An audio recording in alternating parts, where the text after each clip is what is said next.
Hello, everybody, and welcome to this week's edition of the It's Just Dinner podcast. I'm your host, Tom Robinson, and here with me always my co-host and best friend in the world, Bob Walz. Thank you, Tom. It's great to be here. Beautiful day here in Provo. A little cold outside, but nice and sunny. It's gorgeous outside. And this is the second time we've actually been recorded here on YouTube. So we've now moved to video. Yeah, and thank you all on YouTube for watching us, and it's exciting to have this recorded, and we hope you're enjoying the visuals that come with this. Yes. But Tom and I are a lot younger than we look on this. We are. We probably look like senior citizens, but we're not. We're not that old.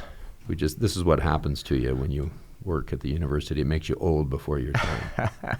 So, Bob, I brought in a special guest today. Ah, you did. I noticed that. Yeah, I found this wonderful article in the Daily Universe, and It was written by a young woman named Cassidy Wixom. Welcome, Cassidy. And Cassidy's actually a journalist. Yes, I am. You I are, work and at you, the Daily Universe. You wrote this amazing article that you quoted me in it, so it has to be pretty good. Yes, I did. And it's called. Here's an interesting title, and I want you to listen to this, Bob. It says, "The pressures of marriage end some relationships before they even begin." Ooh, wow, yeah. That is provocative. And so I thought, wow, with somebody that writes an article like that, we need to bring her in and talk to her about this, because I think she has some interesting insights. Yes, that's great. So tell me, what do you mean by that the relationships end before they even have a chance to begin? Well, I feel like a lot of people think that if they start dating someone, it has to end in marriage, and there's such that pressure that if you don't think it could end in marriage, then why even date them? And so a lot of times if there's someone you just barely met and you immediately make some assumptions that like, oh, I don't think I could ever date them, then that potential for a relationship, whether it's platonic or romantic, is just shut off because you're immediately like, no, I don't want to date them because I don't want to marry them.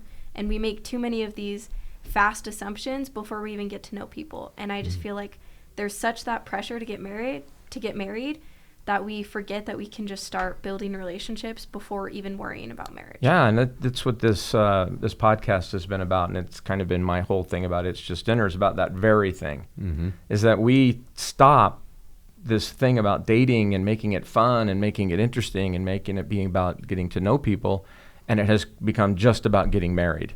And that's what I think that you found and what you're talking about. Now, it's interesting, your observations. I mean, like Tom and I said, with many, many years, we've been trying to look at this. Have you developed this over time by observation, or did you come to understand or this experience? By experience, or, how did you come to have these ideas, these opinions that you expressed in your article? Yeah, so I feel like everyone always has those beginning perceptions of what Provo is going to be before they even get here. I mean, my older sisters went here and neither of them got married, and my uncles would always make jokes that they didn't get married in Provo. They didn't get their MRS degree while at BYU. And so you go into Provo thinking, oh, it's a possibility you could get married by spring. Everyone does it. That's just how Provo is. And so as a freshman, I obviously did not want to get married right away. And so I didn't put that pressure on myself when I started dating people. But there are so many people who do just put that pressure on themselves. They're like, I'm here at BYU. This is the best place to meet people of the same faith. It's like so many people are here in the same spot. Like, this is the best chances I have to find a eternal companion. And so they put so much pressure on trying to find that. And they almost put so much pressure on it that they forget to just enjoy meeting people. Right, yeah. And so I think I've always kind of had these ideas, but being in Provo for the last 4 years has definitely solidified these ideas, and I just get kind of really annoyed by friends or people in my ward or people who treat marriage in this way here rather than treating it as something that's good that we can get to, but they just put so much pressure on it happening right away. Here's something you said in your article. It said that dates are only considered successful if you have a ring on your finger, and then individual self-esteem gets slashed because of that. I mean, that's kind of scary to think that I didn't get married while I was at BYU, so I'm worthless. Yeah. And I have no self-esteem now because of that.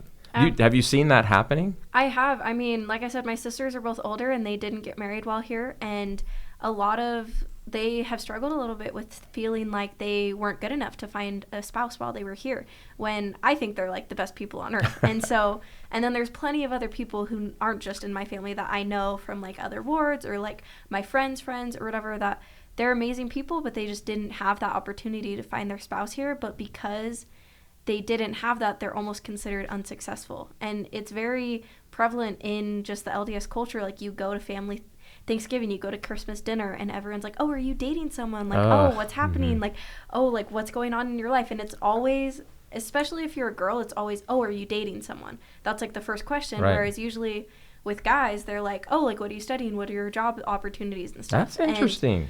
So that's another little nuance of it that's kind of hard that I struggle with, is because I'm like, well, I'm very successful in my classes right now. I'm doing well. I have a nice job. And so I'm excited about that. But then the first thing my aunts and uncles care about is if I'm dating someone.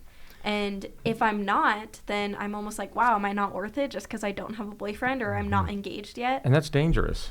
Yeah, you've kind of given me a little aha moment here, because we're talking about a cultural situation. It's hard to change culture. And so we do have that culture. You know, I realize that when you get together at family parties and things, you're looking for things to talk about. And so you say, well, are you dating anyone? You're not really thinking that you're putting pressure on them. You're just thinking of something to say. But it wasn't too many years ago that with our boys, we would say, you're so strong and you're so smart. And with our girls, we'd say, you're so pretty. And so we, as a society, we have changed from that. And now we tell our girls, you're strong and you're smart. You know, because we culturally, we are kind of forcing girls into only looking at themselves as in their looks by the things they said. So it kind of sounds like part of the solution here is that we as a culture need to change the way that we word things in our family activities, instead of always be saying, well, you didn't get your MRS degree, or you know, when really that's quite insulting to say to someone. And I think unintended. I'm not calling your uncles out here because they might be bigger than me, but it's an unintended consequence of us just trying to think of something to say. But you know, I make a conscious effort with all my granddaughters to say, you're so strong and you're so smart, because I don't want them to be channeled into that. So do you think it's possible for us to change the culture of how we instill fear in people, that if they don't adhere to these things, that they're not successful? Yeah, I think it's definitely starting to change. It's not as bad as it was. Like, even comparing, so my sister is 10 years older than me, and it has changed a little bit, whereas with me, a lot of my uncles do ask me more about like what I'm doing with my job, what I'm doing with school. And so it is changing over the years. And I think it's just as we bring it up and talk about it and be like, hey, like, I know you're not trying to belittle me by just asking about my dating life, but it is getting better as we realize there's more to girls than just dating. And like, my sisters both got degrees, and that's great. They're very smart people. One has a master's degree and one has her bachelor's and is about to get her master's degree. And so they are very successful in their jobs and stuff. And as it's changing, and as like people start just believing that, or changing the way they think and the way they talk about it, it is getting better. And in that way, like you're talking I'll give about. you an example. Several years ago, my daughter was a senior here at BYU, and we went over to the bookstore to get her books, and we were standing in line, and there was a young man standing behind her, and he started talking to her. And so he started asking her major and what she's doing. And he said, well, what year in school are you? And she said, I'm a senior. And the very first thing that he says to her is, and you're not married yet? Oh, gosh. And so she looked at me, and she had this really angry look on her face. And she said, I hate when people do that. And so I agree. I think it is a problem. And I think that's where the self-esteem problems comes in. Yeah. Because it's so set up for the young women here that if you're not married, you're a failure. And if you're not dating, you're a failure. And I think one of the things that you mentioned in your article was that you get a lot of that pressure from your friends and your roommates that, you know, you date someone, even go on a second date, and then everybody's like, oh, you're so cute together, and are you guys going to be a couple, and when are you going to get engaged, right? That happens? There's also always you guys would have such cute kids together. And it's like, whoa, I haven't even kissed this man yet. So and you're just like, and okay. You're already talking about what our kids are going to be and what their names are. Lauren, do you see that happening too? Oh, yeah, absolutely. But I think sometimes too, it's like, because people talk about it so much, those are often the thoughts that I first have when I date somebody, or like go on a date with somebody. And it's like, oh, like, you know, maybe we would have cute kids, or like maybe, you know, and like, but it's just like, I don't even know this person yet. And yet this is where the train of thought has led, because that's where our society has Right. trained us Yeah, to. for Right. sure. It's kind of channeled it in that direction. Yeah, like I'll start dating someone, and then like a few weeks in, I'm like, okay, like how much do I like this person? And I'm like, hey, I've only been dating him for 3 weeks, but Yeah. those first Relax. those first few thoughts do pop into my head. I'm like, okay, like could I see this going further? Like, and my friends will be like, oh, you guys would have cute kids? And I'm like, we would. And so then it's like you start thinking so far ahead that you almost forget to just enjoy the relationship where you are and build it up where it is. So important. And like I've had times where I dated one person for 6 months, and there's people who started dating after he and I did and got like engaged or married before, like while he and I were still dating. We hadn't even talked about marriage. Right. So it was like, but then it was like everyone's getting married, and I'm like, oh my gosh, like do I need to start talking about that with him? Like, is that something I need to be talking about? And then it like almost self-sabotages your relationships, because Do you ever you think, start worrying about it. are the young women thinking, what's wrong with me? I'm not getting married. I'm not being asked out. What's wrong with me?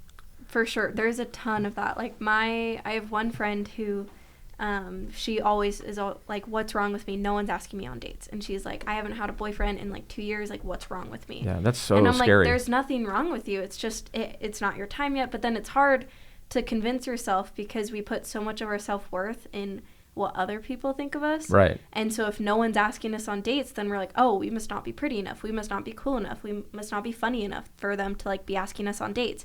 And you start like internalizing that, and it's not a good place to be. Yeah, and the scary part is that turns into depression. Mm-hmm. And then the girls go into their apartments and they hide, and they get very serious cases of depression, and it's very difficult for them to come out of that. Yeah. And on the other side, with the young men, when you think of the pressure too on them, that they are carrying the burden of their mission president in many cases saying, your next step in life is to find your eternal companion. So they feel like they have a directive from God to go out and find a wife. Yeah. And so there's a lot of pressure on both sides, and if they're not married when they leave here, they also feel like they have failed in some degree. And so somehow we've got to change our culture. It's our religion, puts a big emphasis on eternal marriage and Which finding, is good. which is good. Those are all good things. But it's the culture that creates the problem that results into the anxiety and the fear that we have along that line. But I think sometimes, unintendedly, our church leaders say things that instill fear in people and propagate this kind of cultural problem that we have. And you mentioned that a bit in your article, that sometimes bishops say things that make you feel like you're a failure if you're not married. Mm-hmm. What's your observation with that? I feel like there was one of my awards that I've had. It was like every 5th Sunday when there wasn't like certified talk or designated talks that day, one of the bishopric would go up, and like it was always the bishop's the wife would talk, and then he would talk, and they would always talk about how they met and their eternal marriage and how great it is to be married. And like sometimes it was in a way that it was good, that you're like, oh, I'm excited, but then other ways you're just like, I'm not there yet. Like I just feel like I'm not doing enough. Like I haven't found my person. Like I feel like I'm spiritually there, but like I can't find them. And then it's just like a hard place where some people just take that and then just feel like they are that failure. And that's where that depression comes in. Yeah. And those feelings of not being worthy, or not being, someone able to love you or take care of you. Yeah. Now, one of the other things you mentioned in here that I was quite interested in and quite worried about is the fact that some people, they look at someone and they think, oh, well, I really don't think I would be in a relationship with that person, so I'm not even going to ask them out. I'm just going to just hide and not ask them out. I mean, that's obviously something you've observed. Yeah, for sure. It's definitely, people just make those like fast, quick judgments when they meet people. And it's crazy to think, like some people are always like, well, how do you know you can marry them after meeting them for 2 months? But on the opposite side, it's like, well, how do you know you're not going to marry someone after meeting them for 5 minutes? And so too often we're like always thinking of that future, and like if they say one wrong thing, we're immediately like, oh no, like red flag, we're not going to do that. Like, or it's like one little thing that you don't even know them yet still, but you don't like what they're studying, or you don't like one part of their like hobbies or something like that. There's little things that people just immediately make judgments on, and then be like, I don't think this could go anywhere further, so I'm not ever going to go on a date with them. When who knows, if you went on a date with them, you could find out you're actually like perfectly fit together and it works out well, or they could be one of your best friends or something like that. But we just push the dates away because we're too scared that it's not going to work out. Oh, and we talk about this all the time, is that you don't know if you like someone until you get to know someone. Mm-hmm. And that's the whole thing that we've been talking about, Bob, is that these young people have to take time to get to know someone. Mm-hmm. And that's what's been eliminated from kind of our culture. It's like you go from that first date to marriage. Mm-hmm. And there's none of that kind of getting to know people. The joy of getting to know people has been kind of, all the other people that you don't marry become very valuable to you in your life mm-hmm. because they become friends. And we've kind of decided to just skip that part because there's no reason to make friends with people because you're not going to marry them. Why even get to know them? It's unfortunate. Now, you took your opinions here and you articulated them very well, and then you published them. What kind of response have you gotten back from this article? So we always publish our articles on Facebook, and people always share their opinions there. Yes, they do. And there was some people who were very agreeable. They were like, yeah, this is great. I love your thoughts. Like, this is very similar to my experience. But there was a lot of other people who are actually more in the older range, at least above 50, so not my age. And they all were like, oh, but marriage is so good. You should be dating to marry. That should be what you're doing. Your goal should be getting married. And I was like, well, I'm not saying that isn't my goal. Mm-hmm. My goal is still to get married. I'd love to have a family, get married in the temple.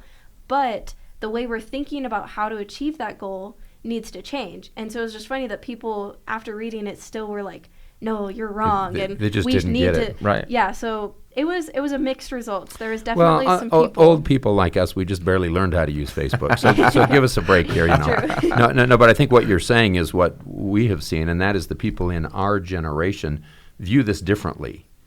And I think that's what needs to change, because we've been the ones who've been causing this pressure and causing these kind of social problems that have resulted in this. Mm-hmm. And again, we apologize to you in behalf of all the parents and church leaders worldwide. Isn't it interesting that she said the older people that commented on the article are the ones that are disagreeing with what she said? Because I think we've identified us as the problem. Right. And I think that really, tells exactly what we've been saying, is that that's what kind of the older generation, our generation, has been thinking about this whole thing. Yeah. So if there's any people over 50 who are listening to this, just stop. Lighten up. Just stop. If there's no people over 50 listening to this, go tell your parents that Tom Robinson said, just stop. And just don't stop. ask your nieces about the MRS degree. No, I came to BYU for a bachelor's degree. For a bachelor's degree and to have fun. And get a master's. Get to know lots of people. Now, Bob, this made me think of something, and you and I, years ago, sat in a training meeting, and you were in the stake presidency, I was a bishop, and I remember a couple of the speakers in that training meeting said something to the effect of, we have a problem. The young people in our church don't want to get married anymore. Yeah, that's exactly what they said. And I remember you and I kind of looked at each other, because we've been doing this It's Just Dinner thing for a while, and we're like, that's not true. Yeah. And I think Cassidy has said that. It's like, yeah, we do want to get married, right? I mean, it's like, have date and have fun. It's like, it's not about getting married. And I think I wanted to stand up in that meeting, kind of wave my hands and go, no, that's not true. Well, and the problem with that is it's a false assumption that then leads you to try to find false solutions to the problem. And really the problem is cultural, that we need to just stop, putting pressure on people. But when you look at it that way and say that the young single adults don't want to get married anymore, that makes it sound like they're all apostates, that they don't agree with the temple, or they don't believe in God's plan for happiness. And so that leads you down a road that's just not true. And so I think that was our frustration in that meeting, and I'm glad we didn't stand up and wave our arms. Me too. We might not be sitting here. No, we wouldn't. We might not. Yeah, I think a lot of the issue is not that we don't want to get married, but people are scared to get married because it is such a big decision, and they feel like they have to. It is a big decision. I mean, it's a big decision, but they feel like they have to find the absolute perfect person. Right. But none of us are perfect. You just have to find someone that you're able to be with, and so many people are so scared to get married that then they just don't even date in general. I remember my daughter said one time, people always tell me I'm too picky. And she goes, shouldn't I be picky for the most important decision of my life? Well, it's like you're going to marry this person for eternity. Quick. Make the decision right now. Yeah. Right now, before the end of the trimester. This is an eternal relationship, but you've got to make this decision right now. So Cassidy, let's talk about some solutions.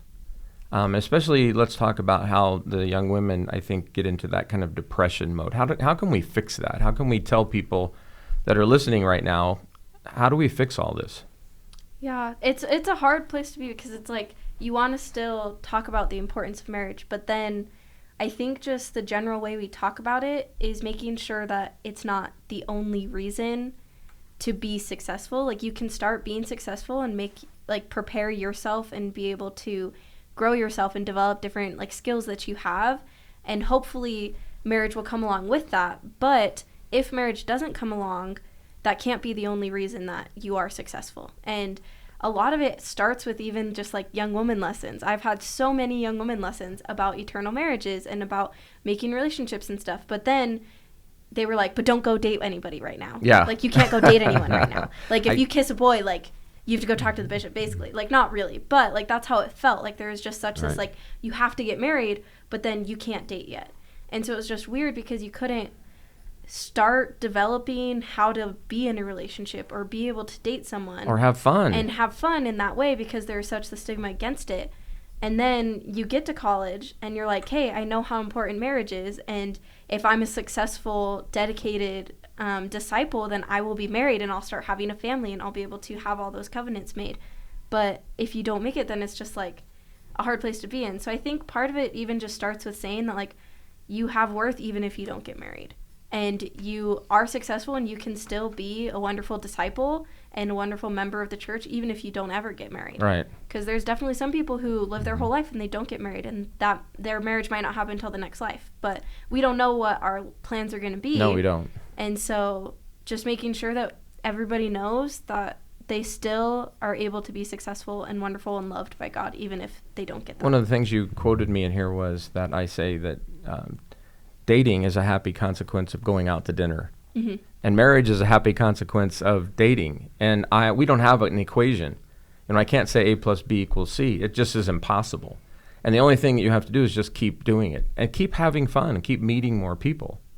So I think that's really important. And I think that if there are young women who are finding themselves kind of going into that depression hole, that the only way to pull yourself out of that is to start asking young men to go out to dinner and just talk and get to know them, and to take that pressure of getting married, off of yourself.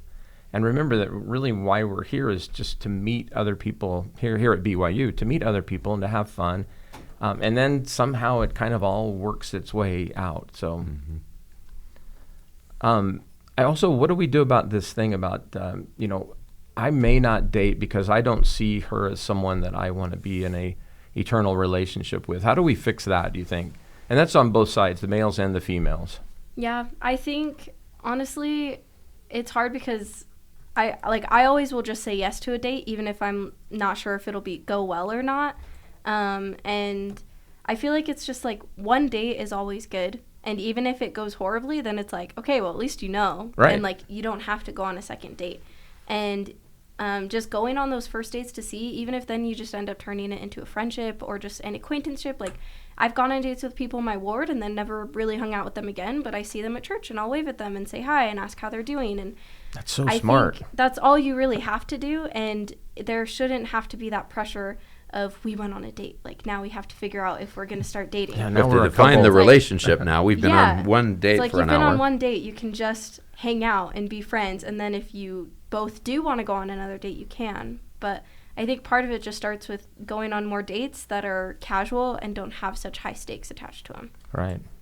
Now, do you think that part of our LDS culture also is that sometimes we're very fastidious on rule keeping and making sure that we're in the covenant path and we're going along this direction? And socially, we've decided that anything outside of the covenant path we need to eliminate. And so dating for fun, some people think, is a waste of your time because it's not leading you to that covenant path. But there's a lot of things we do, going to sporting events. We do a lot of things that are recreational things that are good and beneficial. But for some reason, when we take relationships, we have really made those that they have to be progressing towards some ultimate goal. Mm-hmm. And I don't know how it wasn't that way when Dr. Robinson and I and Brigham Young were students here. Dating was just a fun thing that you did. And I don't know quite why it changed. I think our generation probably is to blame for that. But how do we revert that? How do we get people to do what you're talking about here, to not eliminate the relationship before it even begins? Yeah, I think a lot of that is just kind of getting rid of the dating to marry ideology, because it's like, obviously you are dating to get married. That's prevalent in most everybody. But also just dating to get to know people and dating to get to make relationships and friendships and build your network of people that you know and that you love and care for, I think is really what we should be focusing on, rather than just saying, like, I'm only going to go on dates with people that I think I could marry. Because if you haven't been dating them, how do you know if you can marry them or not? It's impossible. It's impossible to know, and that's such pressure to put on yourself, figuring out when you just barely met them. And so instead, just like relaxing a little bit and starting to just go on those dates and reach out to more people and get to know more people without being like, okay, I have to either date them or break up with them. And that even happens with, like, you might be dating someone for like a month and you're officially dating, but then it's like, okay, we've been dating for a month, now I got to figure out. When it's like, it's still only been a month. You can still date someone and end up breaking up with them, and that's fine. It still helped you grow as a person and helped you develop who you're supposed to be, and it'll eventually help lead you to who you're supposed to be with anyways. Right. So I feel like just that shift of perspective, where even if you do date someone and it's going to break, like, it's not going to end in marriage, that's okay, because it's still eventually leading you to where you're supposed to be. And so shifting that perspective of, I can only date the one person I'm going to marry, to I will date around and see what I like and what works with me, and if I end up dating someone and it breaks up, that's okay, because I'm still eventually going to get there. Wow, she's very smart. She is. If we could just clone her, I think. I love it. I love what you write here at the end of this article. It says, I suggest Provo learns to ask others on dates more and pressure each other less. That is so smart. We might steal that. We might use that as our tagline. It might be our tagline from now on. Do we have to pay her copyright? Well, I don't know. Can every time we just use that? I'll give you permission. We have to give her a nickel every time we say that line. Well, this has been really fun. Yeah, you are a very wise young woman. She is, and Thank you. I really enjoyed your article. I encourage others to go onto the Daily Universe website and to read your article in full, and because I think the things you say are really smart, and I think that it will really help a lot of the young people here at BYU. Thank you so much for coming on our great podcast. To meet you. Yeah, it was super fun. Thanks for having me. So maybe we'll have you back after you have a few more experiences you can share with us. Sounds good. Come back anytime you'd like. Come and let us know. So, Bob, thanks for being here. It's my pleasure, as always. What fun. Thanks for listening, guys. We really appreciate it. And hey, just go out there and have fun, would you?